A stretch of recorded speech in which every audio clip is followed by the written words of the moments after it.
Carolyn Osolinik. Disability Rights Leadership Series, 1999-2000. A project of Disability Rights Education and Defense Fund, DREDF, with Access Video, University of San Francisco. Disability, unlike race, national origin, gender, is something that everyone can relate to. I think that there was an opportunity to really reach out and have a very broad base of support for the ADA, and I think that was critically important to its success. It's true that although I had done a lot of work for Senator Kennedy on gender issues, on race issues, I had not done a lot on disability issues. And so I was really starting at ground zero on what was a comprehensive, sweeping effort. So during the period before the Congress in which the ADA was enacted, we spent hours and hours, day after day, going over issues that I really was learning a lot about for the first time. And so I would say, I had just excellent teachers in people like Pat Wright and Bob Silverstein, who had done this for a very long time. Any sort of sweeping legislation that is as comprehensive as the ADA, that affects so many segments of society, employers, owners of restaurants and movie theaters, public transportation, private transportation, just the number of constituencies that were affected was very important. We also were doing this at a time when the basic civil rights statutes had been under assault for a period of years by the Supreme Court, so there was a fair amount of skepticism about what the civil rights laws did. But I think that probably educating the Congress about the issue of disability as a civil rights issue rather than a health issue or a welfare issue was probably one of the biggest initial obstacles. Well, something that I think it's useful to remember is that when we started out, Senator Kennedy at least really wanted to just put everyone in a room. That was his style. Just get people from the White House, get people from the House, get people from the Senate, the disability community, the business community, put everybody in a room and let's work this out. So initially we did not contemplate Senate administration negotiations. We contemplated Senate-House administration negotiations. It turned out that the House was not interested in doing that. And you should also recall that we were starting at the beginning of the Bush administration, so they felt somewhat at a disadvantage because they were just putting their people in place, and we were hitting the ground running with this very big piece of legislation that the president said he was in favor of. So when we got started, I think that part of what the White House wanted to do was just slow things down, not because they opposed the ADA, but because they needed some time to sort of figure out what was the scope of this, what were the ramifications of it. And so when we started, I remember distinctly the very first meeting that we had with the White House negotiators and the Senate negotiators.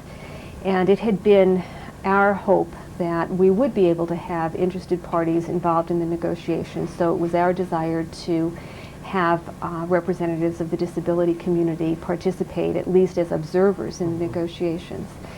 And we invited the White House to come up to the Hill and negotiate, and we sat down in a room, and the chief White House negotiator opened the meeting, and I, as politely as I could, cut him off and said that we had invited them up to the Senate, and so we would open the meeting, and if they wanted to have us to the White House, then he could open the meeting.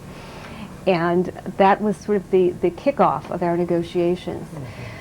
Probably one of the first obstacles was that the White House would not permit any non-government entities to be involved in the negotiations. And so we did just staff, White House staff and Senate staff. And the style was, rather than to do concept negotiations, to talk about ideas and try to reach resolution, the approach was line by line, go through the Senate bill, and when you've got a bill that has 5 titles, that can take a very long time.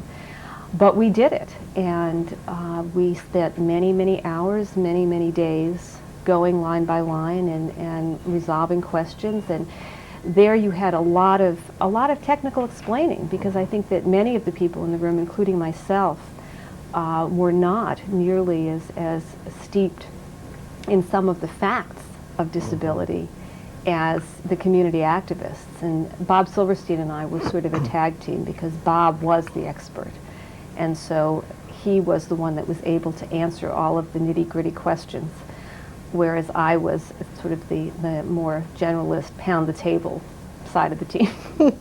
From the White House, the chief negotiator was the doctor that went on to the CDC. Bill Roper was the chief negotiator. And from the Senate, there were negotiators for Senator Hatch. Mark Distler was one of those. And then there were people from Senator Dole's office, and on our side, Senator Harkin and Senator Kennedy.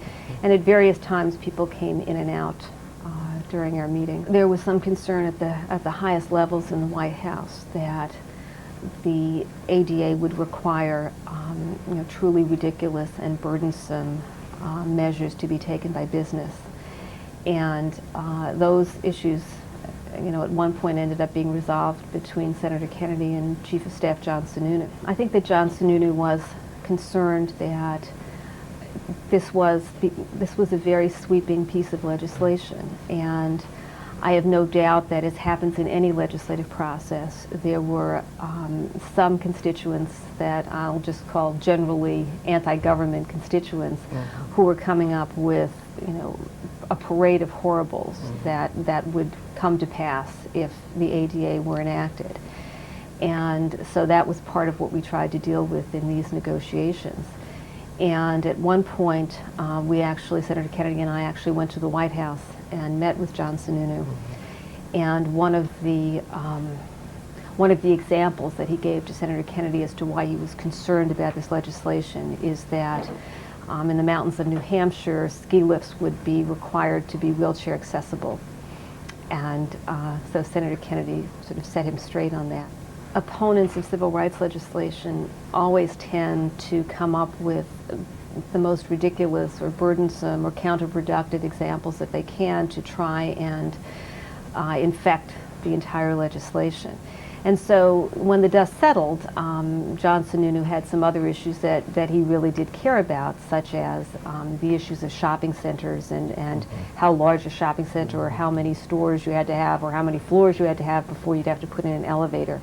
And I think that he did have some serious issues, but as it was not unusual to have those kinds of ridiculous examples cited in the course of civil rights legislation. And so to me, it tended to just indicate that what we were dealing with were some constituents who were just opposed to the legislation, didn't know exactly why they were opposed to it, but were opposed to it, and so we're going to come up with the most ridiculous examples they could think of.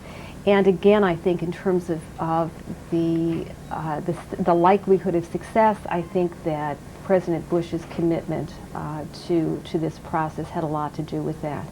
Senator Kennedy, in even the darkest hours of doing the ADA, always said that he thought that whatever else John Sununu was doing, he was hanging in there and continuing to work, and that was essential. And my sense was always that Senator Kennedy gave John Sununu more credit than he deserved, but that was Senator Kennedy's take. John Sununu made things far more difficult than they needed to be. I think that his sense was that President Bush was going to have to support an ADA, but he wanted it to be as narrow an ADA as he could get.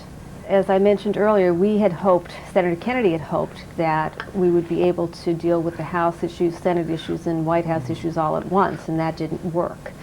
So given all of the effort that we were putting into working out something with the White House, given the fact that we necessarily were going to be making compromises, it was critical to us that if we made compromises in the interest of working something out with the White House, that the White House would in return stick with that when the bill got over to the House, because obviously the House members had nothing invested in this deal. They had not been a part of it by design.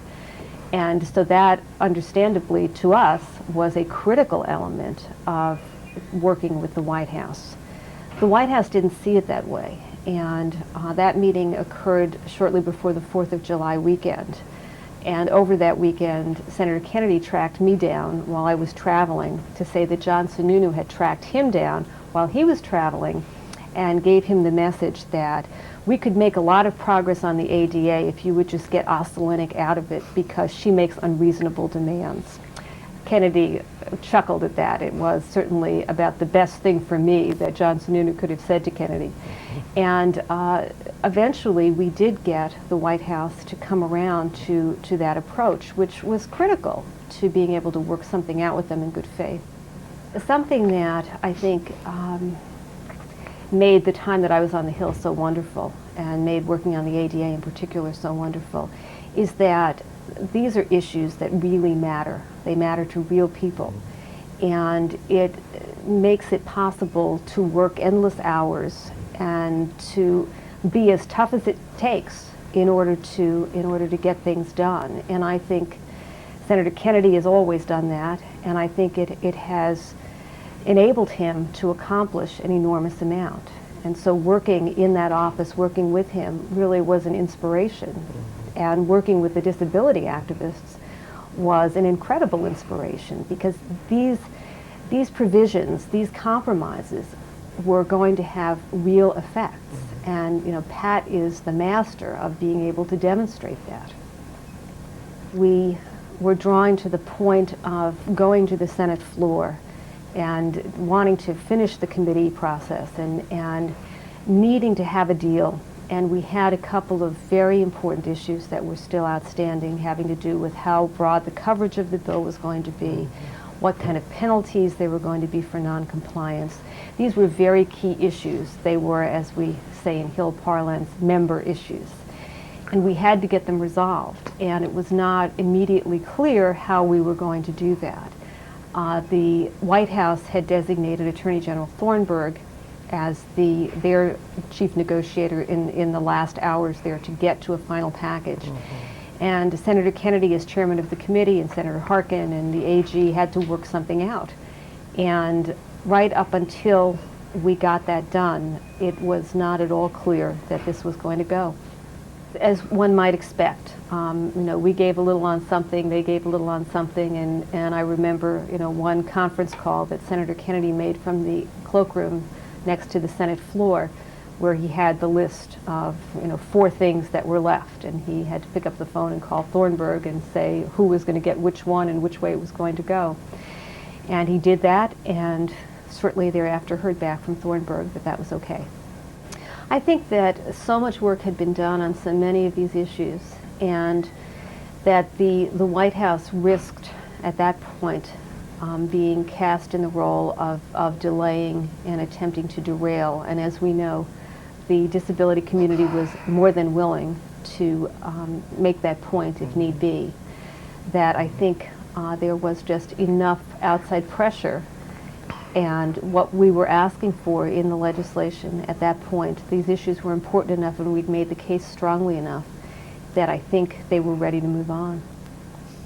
Actually, when we were on the Senate floor, and that was, of course, when the bill is open to all of the various interests of various senators, and when we had some senators, worrying about pedophiles and various other extraneous issues, I thought that if we don't get this taken care of now, we've got to just, as one does in any legislation, but in this in particular, we've got to flush out what these guys want. We've got to give them an answer. We've got to move on. And frankly, at that point, I recall Bill Roper in particular as being very helpful. And one of the ways in which he was helpful was that because he was a doctor, he was able to deal with some of these esoteric ideas that some members had about what would and wouldn't be covered. And so it became very important at that point to come up with language to resolve issues very quickly and move on, because the longer the bill was on the Senate floor, the more likely that people were going to come up with reasons not to do it, come up with complaints, come up with amendments. And so it was important to focus on getting the bill done and disposing of these extraneous matters just as quickly as possible. We had the use of the Vice President's office in the Senate, And we basically went in there and drafted language, and then went and vetted it with the civil rights community, with the disability advocates, and then went back out and shopped it to whoever had a problem, and that's what we were doing. As long as we were able to keep resolving issues, we could move forward to final passage, and that was incredibly important. And if we would have gotten stumped by something, that would have kicked the bill over. And I think there were some interests that recognized that the ADA, although it was a very reasonable and is a very reasonable law, was indeed going to bring about some change. And there are some who are always fearful of change. So I think that there were some genuine opponents, and even though the ADA went through very quickly, it was not without its detractors, and it was not without its moments of real jeopardy. We saw more and more members actually coming to the floor with almost these personal testimonies about relatives and friends. It was clear that people understood the importance of this. Because we were able to move fairly quickly and present such a compelling case in the hearings for the need for this legislation, that it began to look almost un-American to be opposed to it. And so then the issue was really, okay, if we're going to have a civil rights law for individuals with disabilities, what's going to be in it? And when you get down to that level of detail, it becomes a lot harder, I think, to argue against. So I certainly, based on the education I'd gotten from the disability community, understood, I think, quite well how sweeping it was going to be and how it was going to work in various specific circumstances, because it was something that affected so many people. It was something that was accurately portrayed as really just giving individuals with disabilities the same rights that everyone else had. And I think that one can't discount the support of the administration, and in all of the other civil rights legislative battles of that decade, the administration had been opposed to the legislation. The White House was very concerned that the disability community would make them look very bad if the White House appeared to be reneging on the promise made by the president himself. I think that the White House was somewhat chagrined that they were up against some very determined people who were veterans of the legislative process and were willing to pull out all the stops. One of the things that Senator Kennedy did on various civil rights bills is to literally work around the clock to get it done. He was the last one standing. And my experience in legislating is that if you are the last one standing, you can very often get a lot of what you want. We really had to explain every one of these provisions and why they were reasonable and why they were consistent with what the Rehabilitation Act had required for recipients of federal funds, and why these provisions really did was to put individuals with disabilities at the starting line, why they weren't giving them an undue benefit. So we went through the paces, and we were able to explain these things. And frankly, one of the things that I think helped is the time that we took before that bill was reintroduced in the Congress in which it passed to really vet the provisions. And in that sense, I think I started as something of a skeptic, because the bill that the National Council had come up with was an even more sweeping bill. And one of the things that Senator Kennedy taught me was that the first thing you introduce is very important, because that's what gets all the publicity. And if you introduce something that can be characterized as unreasonable, then no one ever writes about the changes you made to make it more reasonable.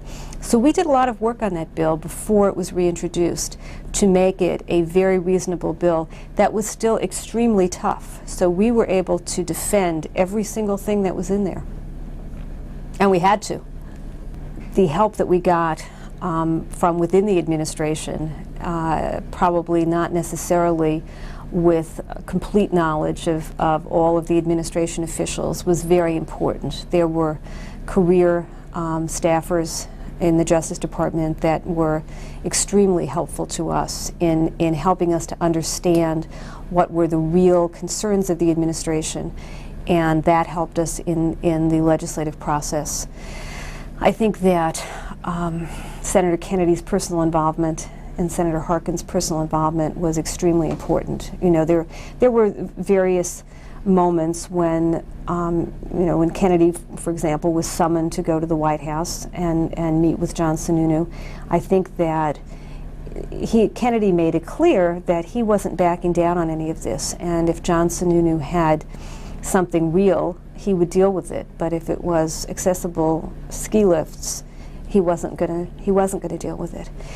I think that if there was one meeting that was tension-filled, it was a meeting that took place, I guess, in the leader's office in the Capitol, where staff and members and the administration were present. And John Sununu went after Bob Silverstein, who was Senator Harkin's chief staff person on the ADA, and accused him of making the process difficult and not being, completely candid about what was needed and what wasn't needed. And there was a moment of great tension because Sununu was really yelling. And at the end of that, Kennedy started yelling back and basically took Sununu to task for going after a staff person and said, if you've got some problem with this process, John, these were the words used, talk to the big boys, talk to us. And I think that made clear that Kennedy and Harkin and the others who supported the bill were not going to be deterred, and it was going to just be necessary to deal with them on any problems and get it done. The ADA is by far and away the most rewarding thing that I worked on for many reasons. One is, and this may surprise you in terms of my characterization of the disability community, but I was used to dealing with the civil rights community on issues of gender and race, where people had been in the political process on the civil rights side for a very long time and made incredible and unreasonable demands, and were very, very hostile if you didn't toe the line for them. And these people are wonderful people, and I feel very strongly about those laws and worked very hard on them. But I found myself very often in the position of having to tell them, no, we can't do this, it's too much. Whereas when we worked on the ADA, and Pat explained this to me early on, that the disability community in the legislative arena was accustomed to having essentially consensus legislation. And so there had not been pitched battles over disability legislation. And when we got started on this and there was opposition and we had to start fighting about it, some segments of the community got really nervous. And so I found myself, based on the backbone that Pat and others had given me about why these provisions were important, I found myself saying, no, we can't compromise that. We can't give that up. We've got to hold out for that because these are the specific reasons why it's important. And so for me, I felt like rather than being in the role of trying to reduce the expectations of the constituency, I was in a role of really helping them to protect what they needed. And that was very important. I think also that as I got into the ADA, it became so clear that these were people, and lots of them, who had been wrongly excluded from every facet of American life, and that there was a real attitude adjustment that was needed. I think that is probably the most important thing about the ADA, is to get people to focus on abilities and not disabilities. And so it was an opportunity to be part of something that really made a difference for people who no one had stood up for, it seemed, over a very long period of time. And so it's just incredibly important, and that just makes it the most rewarding thing that I worked on. You know, it's interesting. My view of working for Senator Kennedy in the Senate is that it was the most wonderful experience that I felt privileged and will always feel privileged to have had. But I was his staff person, and what went on during the years that I was up there are things that Senator Kennedy did, make no mistake about it.